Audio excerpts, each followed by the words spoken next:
Welcome to the HCI family of podcasts. We're your source for personal, professional, and organizational growth and development.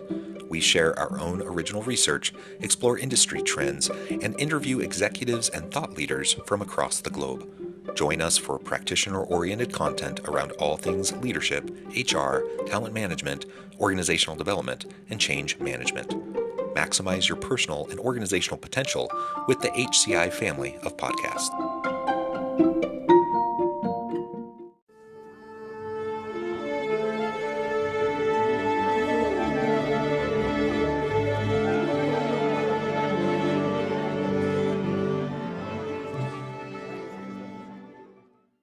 Kara North, welcome to the conversation today. Thank you for having me. I'm so excited to be here. It is great to have you back on the podcast. I'm joined by Angela Schill, who's co-hosting this with me. And today, Kara is joining us on International Women's Day. And we're going to be talking about how to support other women within our professional sphere, to be an ally, to be an advocate, and how we can help others have increased opportunities.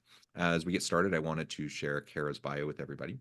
Kara North is a native of Orem, Utah, and obtained her BS in business management from UVU in 2007. She then graduated from the Quinney College of Law at the University of Utah in 2010 with her Juris Doctorate. She began her legal career with a large insurance defense firm in Las Vegas, Nevada, and after returning to Utah, she began practicing law in Utah County with a practice primarily focused on plaintiffs' personal injury litigation, criminal defense, and adoption.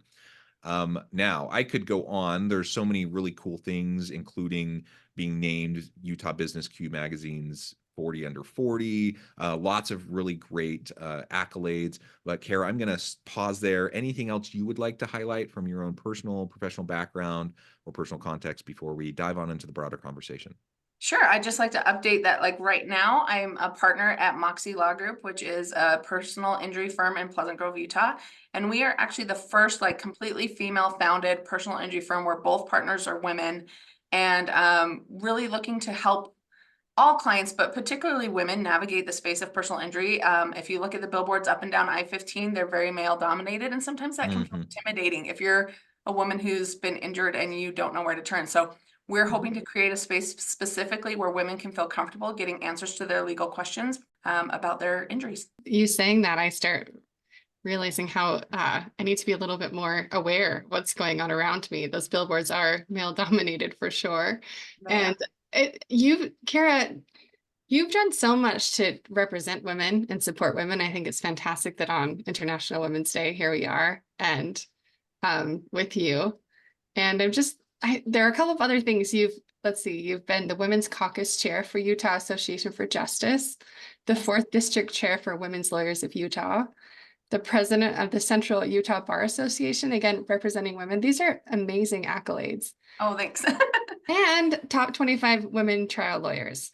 There's so much. And all of the state of Utah, sure. In the state of Utah. Yeah. All of this is just in a largely male-dominated profession. And my question to you is, do you feel like we have a right to expect other women to champion and support what you're doing?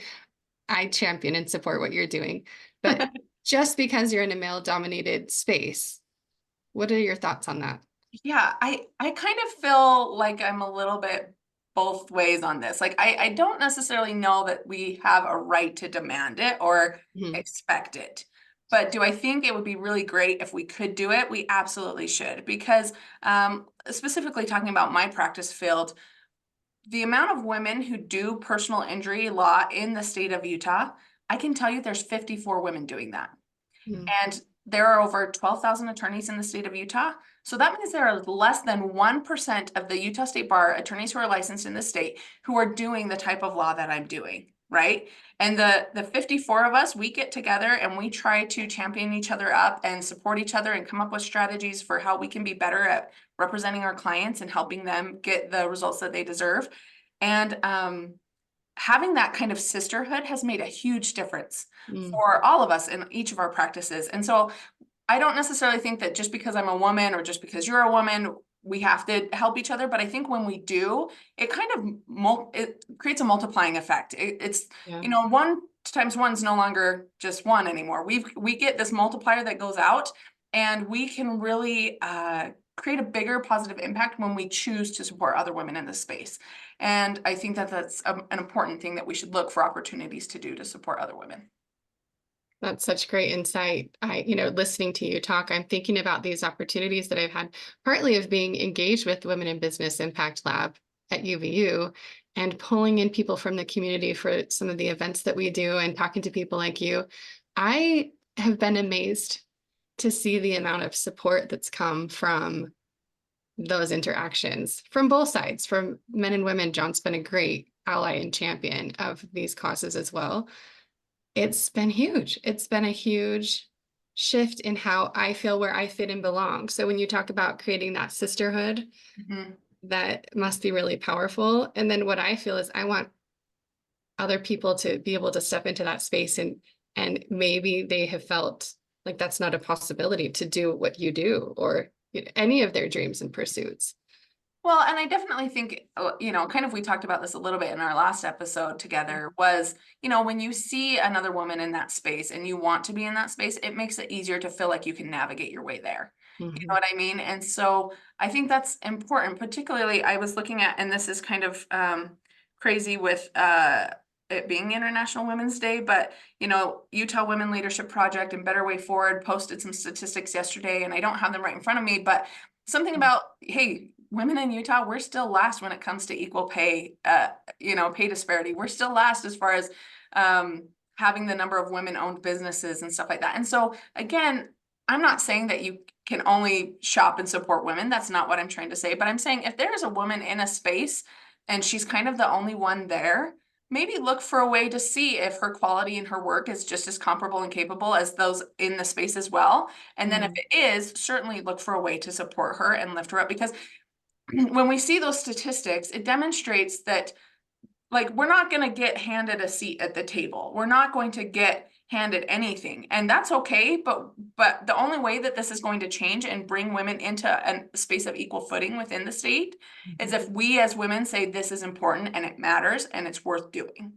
And there's a mindset that goes with that. I think, you've described that mindset really, but I'm thinking in my own profession to step into something a little bit later on in life. Like I'm young in my career, but older right than others.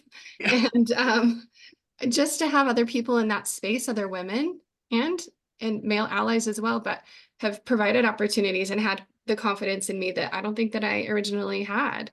And to step into that space and to have other women see me not as competition, but as, again, allies, that we're supporting each other, and then having all genders on board in terms of moving us forward in whatever position that we're in.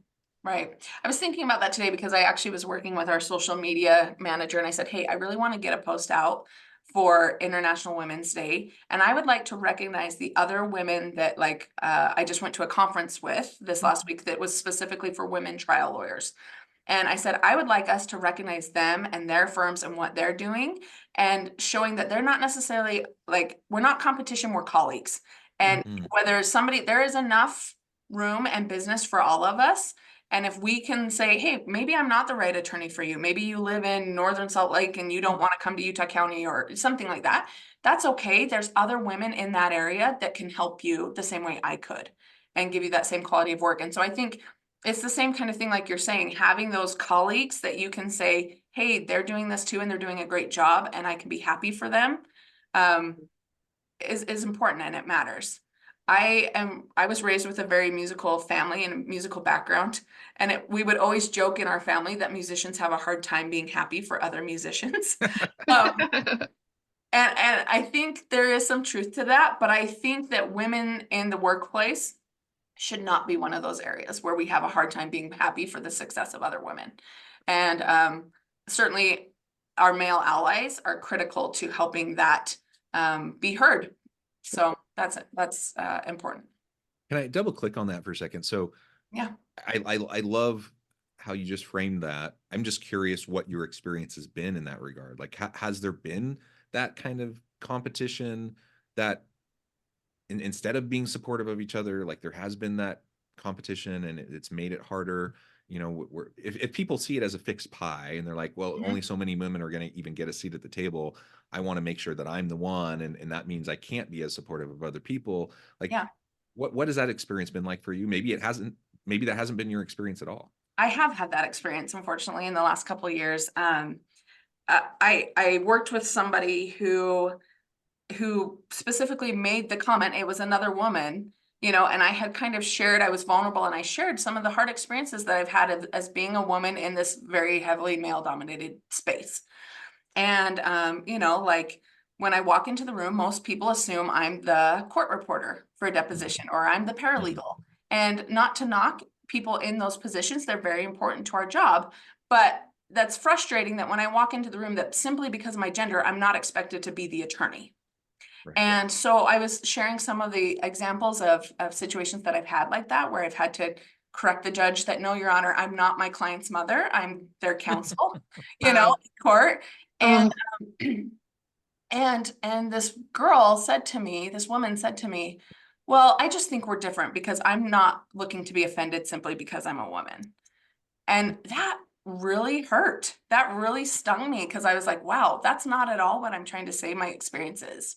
I'm not trying to say that I'm a victim. I'm not trying to say that I'm, looking for people to artificially boost me up because I'm a woman. But it was really disappointing to see another woman who I was sharing my open and honest experiences with minimize it and act like it didn't matter or wasn't real because she hadn't experienced it. Completely invalidating, really. Yeah, right. And so I'm glad for her that she hasn't experienced that, because it's not fun. It's not pleasant feeling like you're lesser than simply because of your gender. And so I hope she never has that experience, but it's also difficult to think, how can I help her see things a little differently, or step in my shoes for a minute? And I don't know that I ever can, and so it's tricky. It's one of those things where it's like, I want to make sure that she doesn't have those experiences, but the only way to do that is for people like me to continue to break barriers and move forward. I've heard that. I've heard that from other women, that sometimes it's the women around you that are sometimes can be the hardest ones to get past when it comes to those types of attitudes. Like certainly there's plenty of sexist men around as well, and that can be a hindrance, but it's probably an extra kind of level blow if you have a female who you could see as an advocate or an ally, or someone who would be a supportive person, who is invalidating, who doesn't even seem to really understand where you're coming from, or, like you said, grateful that they haven't had that experience. That's wonderful. But just because one person hasn't had a bad experience doesn't mean there aren't a whole bunch of other people that have experienced the very thing that you're talking about. And so we don't want to minimize it. We don't want to discount it. And it's not just about someone choosing to be offended or anything like that. Like, no, there's like systemic issues at play here that are creating an environment that's hard for, in this case, women, or whatever population we might be talking about. Is that something that either or both of you have felt at times? And if so, I'm wondering like what strategies there might be as we're trying to create a more supportive environment. Like you said, Kara, we're not trying to artificially lift up anyone. We're just trying to provide equal opportunity. Like, really, if there's systemic barriers, we're trying to reduce them, or we're trying to break down the prejudices, the assumptions, the mental models that might be hindering the opportunity that might not be there as much for women. How can we move that along if sometimes though the detractors are other women themselves? If I had that answer, wow. I wish. I think the only thing we can do is to continue to create an atmosphere of positivity, where we do try to lift up those who want to be lifted and who are willing to go through the fire with you. And, those that choose not to see it may never see it. Those that choose not to see it may go through a difficult or horrible experience before they see it, and that would be unfortunate.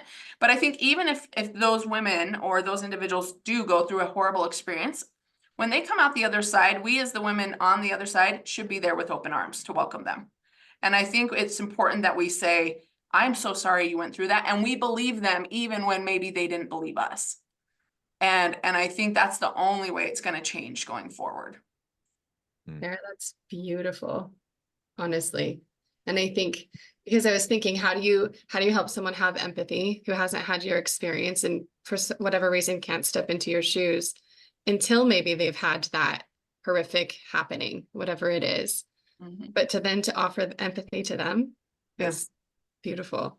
And I think there's that mindset, John was talking about the fixed pie, and we're talking about maybe more of an abundance mindset. And I think just remembering when we see a colleague or someone that there might be that natural temptation to feel jealous or to feel less than, or somehow compare, to then put that spin that thought to an abundance mindset. Because that really is where 1 and 1 does not equal 2. There's this synergistic component and it starts building. And I've seen that in my life, and I've seen it through women who have done what you've talked about, that have been there with open arms when, whether it's a tragedy or just a hardship or something's happened to shift and open the eyes of someone who maybe didn't see what now they're experiencing.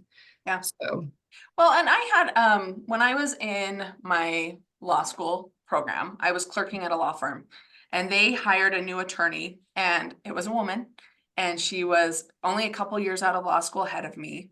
And I immediately had this like feeling of jealousy. Like I was like, crap, she just got the job that I was hoping to get when I got done with school. And I hadn't met her yet. I just knew that she was coming to start working at this firm where I had been clerking. And it was so funny because she starts working there, and immediately I was like, oh my gosh, I love her. Like, she is just the most genuine person, super like hardworking, really, doing everything she can to be the best at what she was doing. And immediately like my guard came down. I was like, I can't not like her. And then also, I think, at least in our profession, the type of women that go into law have similar characteristics, similar histories, backgrounds. And it was almost like we were the same person, and it was creepy. Like, we both did our undergrad at UVU. We both had the middle name Lynn. We both played sports, like all these weird things.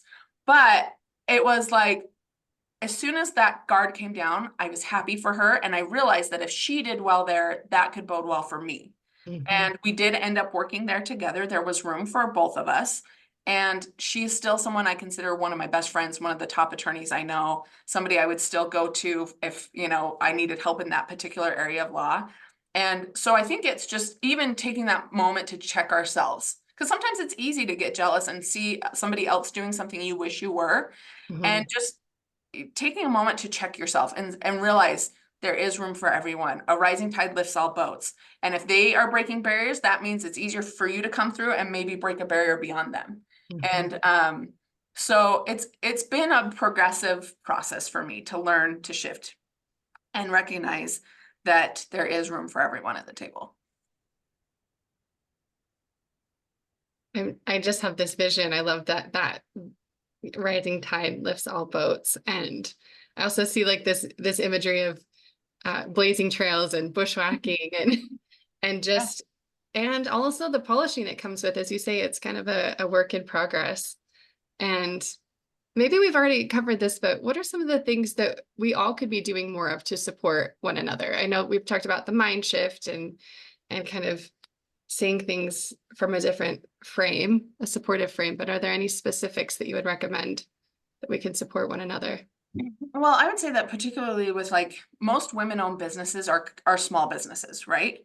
And in this day and age, the biggest thing that you can do is share their social, sing their praises on your own social, those kinds of things. And so that's why when I talked to my social media guy today, I was like, hey, let's do a post about recognizing those other women. Yes, some of them are in our same space of business. Some of them aren't.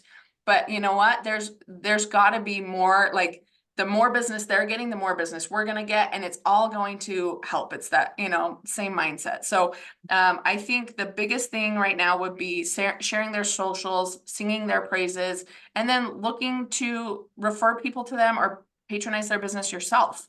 And those are things that I think we can all do. And it's not necessarily that hard. If we're going to go shop at a local store for something anyway, look for one in your space, look for one that so-and-so owns or their friend owns, or, and it's not hard to take 2 minutes out of your day to go support them in that space and recognize that they, what they're doing is valid and unique and deserves to be acknowledged. My brain is spinning with all of the people. It just got me going on all the things that I want to jump in and do Right. in that arena. I think there's a lot we can do if we're just more mindful. Yes. Great suggestion.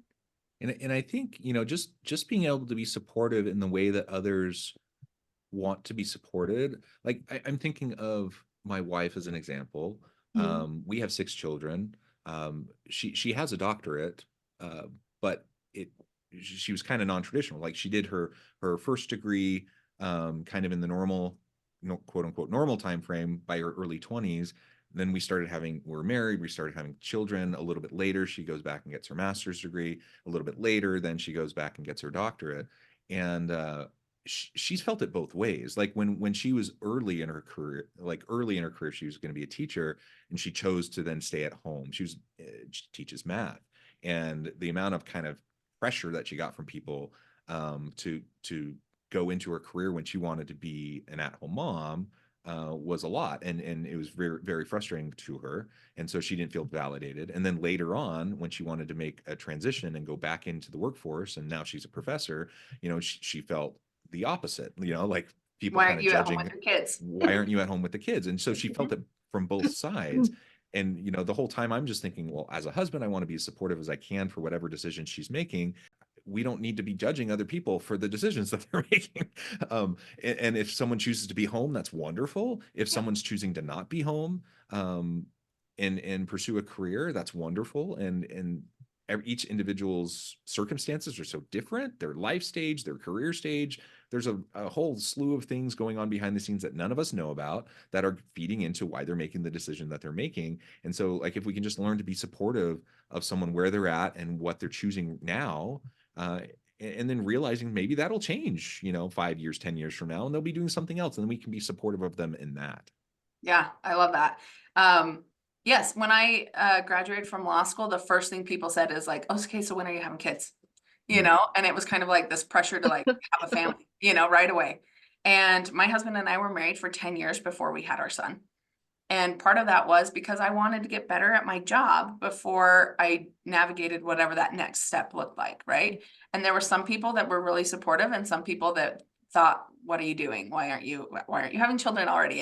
And questions that were crossing boundaries with respect to personal information, And then on the other side of it, there's been times where it's like, oh, well, you work, and so we can't have you come to the PTA meeting, or we can't have you, help out in that way because it's during working hours. And so you kind of feel like, okay, darned if I do, darned if I don't, one way or the other. But one of the ways that I've seen really great support is just even some new friends that I've made this year with my son's school.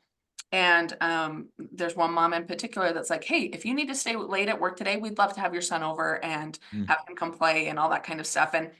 And she never makes me feel guilty about it if I'm later picking him up than I mean to or whatever. She's just very like, hey, I'm here for you and whatever that looks like. And it's taught me a good lesson too, to not only look for opportunities to be more inclusive, when I have the time and ability, but also just really being appreciative of people that are willing to support you where you're at and what that looks like, and no judgment whatsoever. And it's something I'm still working on, still checking myself, still making sure I'm doing for other, not just women, but also men. But I think just recognizing that I really like that in this day and age, we are coming into a place where it's okay to have boundaries. It's okay to have things that work for you that don't work for other people. And I love that in general, we're becoming a more accepting society as far as it's okay if that's what works for you and that's not what works for me. I'm still happy for you. And very much with your wife, like I think she's killing it at what she's doing. And I love the example that she's setting as far as it's okay to do it in a non-traditional route and you can still get to your goals. And I hope that, it's amazing she has an ally like you that's like, hey, I'm happy to come in and reinforce support with the kids when you're at work and vice versa. And that's how it should be. Kara, when we talk about this support that we find in the places we find it, what do you think about being in a space where do we give credit to other women's ideas? Yeah, I recently had an experience with that. I was asked to present at a lawyers conference this week. And I was nervous. I wasn't sure what to say. And even up till last weekend, I was still kind of spinning my wheels. What am I going to say on this particular topic? I was assigned a topic about a specific rule in the law that we as attorneys can and should use, and to benefit our clients. And I was stuck. I just was not sure. And luckily I was at this women's conference this last weekend, and I said, hey, ladies, can you help me? Like, how would you use this rule in your cases, and how's it been used against you? And what do you do with all of it? And we roundtabled it for like an hour over dinner, and they all gave me great ideas. And by the end of the thing, I had my presentation pretty much put together. And I said, great, this is so amazing. Okay, I'm going to make sure to, acknowledge you and you and you. And one of them said, absolutely not. I don't want my name mentioned once during your presentation. And I went, what? Why? Of course I should give you credit. Like, you guys really helped me come through on this. And she said, no. What I've learned is that when you do that, you're minimizing like your contribution to all of this, as well as signaling to people in the room that they don't necessarily have to listen to you because this wasn't all your idea. And she said, and I don't know a single man that would do that. and I'm not sure that that's true, right? There are men that give credit where credit is due, but it just was really interesting to me and eye-opening to me, because my default is always try to be gracious, try to show recognition and appreciation for other people that have helped me along the way. But then it was so eye-opening to have that comment say, no, you don't need to. We know you appreciate it. We know, who we are and how we've helped you, and you don't need to tell everybody else. We're good. And I just thought that was really interesting. And perhaps that varies from group to group. Perhaps you do have a group of friends that really wants you to acknowledge them in some certain way if they've helped you. And that's great. But if there's not, if they're saying no, just run with it and you take credit for it and you do you, I think that's an incredible way to proceed as well. That really helped me feel a lot of confidence going into my presentation this week, and feeling like I could take ownership of what I was presenting and I didn't have to discount my contribution to it. That speaks to me because, in a position where we're doing research, we're working with other colleagues, and we're trying to, determine sometimes even in authorship how do you determine authorship, and how do you decide who goes first, second, and third? And I have been I've just been I've learned, it's been like a masterclass to see other women who have gone before me, who show me this is how we do this and this is how we support each other. And it's not so much about order and rank as much as that rising tide, and that we're together. And so, you are the reason that discussion took place in the first place with the roundtable. It's incredible. It was a really eye-opening experience, because it was one that I hadn't ever considered before. And, I don't know if I would have gotten up there and said, oh, thank you to so-and-so and so-and-so, and they really helped me and all this stuff, maybe it wouldn't have mattered at the end of the day. But, afterwards, when it's done and people are saying, hey, great job, good presentation, I appreciated the points that you brought up, I think it indirectly acknowledges all the work of all the women that helped me get there too. And so I, send them private notes and thank yous and emails and, hey, I appreciate how that went. It went well. Your contribution was invaluable, and it was a good experience, but it was one that I had never considered before, that maybe there's times to give credit, but we don't always have to, particularly if it's going to come at the expense of discounting our message in a way that makes it sound like we didn't take responsibility or ownership over it. Well, very good. Kara, Angela, I note the time. I think we could continue on for forever. But I do note the time. I think we need to let you go, Kara, here in just a minute, so we can go ahead and start to wrap up. As we wrap up, Kara, if you could just share with the audience how they can connect with you, find out more about your practice, more about the work that you're doing, and then wrap this all up with a nice bow for us. Like, what would be your final takeaway on International Women's Day? The core message that you would want to leave with the audience around how we can be best supportive of women around us as they're pursuing whatever their goals may be. Yeah, absolutely. So again, you can find me at Moxie Law Group in Pleasant Grove, Utah. Our website's www.moxielawgroup.com. And I'm on LinkedIn under Kara North. and my email is also listed there. I'm also regularly on campus at UVU. I'm involved at the Board of Trustees, the Alumni Board, and Foundation Board. So number one, I'd always encourage everybody to get back involved with UVU, and we could run into each other that way for sure. But then number two, seek me out on social media. I also have billboards on I-15 now. So if you see me on I-15, be sure to give it a smile as you drive by, but be safe. Finally, I would just say that with respect to International Women's Day, lifting up other women and making sure that they are seen and acknowledged and validated is the work of women. Even though we have great allies, John, I think you're one of the best. But even though we have great male allies in our community, ultimately the way that we are going to push Utah and women forward into equal pay, equal recognition with respect to women-owned businesses, those kinds of things, is when other women come to the table and say, hey, look at what she's doing. It's awesome. It's great. I'm super happy for her. I'm proud of her. And, maybe this is like the Taylor Swift effect. Like, the way that her fans kind of groundswell and make something incredible happen. I think we as women could just do that in general. And I would just encourage any of the listeners to go ahead and look for ways to shop women, support women, social shout out to other women. And as we do that, there will be a magnifying effect that makes a difference in our community. Wonderful. Thank you, Kara. Thank you, Angela. It's just been a pleasure to be part of this conversation today. I encourage the audience to reach out to Kara, get connected, find out more about what she can do for you. And as always, I hope everyone can stay healthy and safe, that you can find meaning and purpose at work each and every day. And we hope you all have a great week.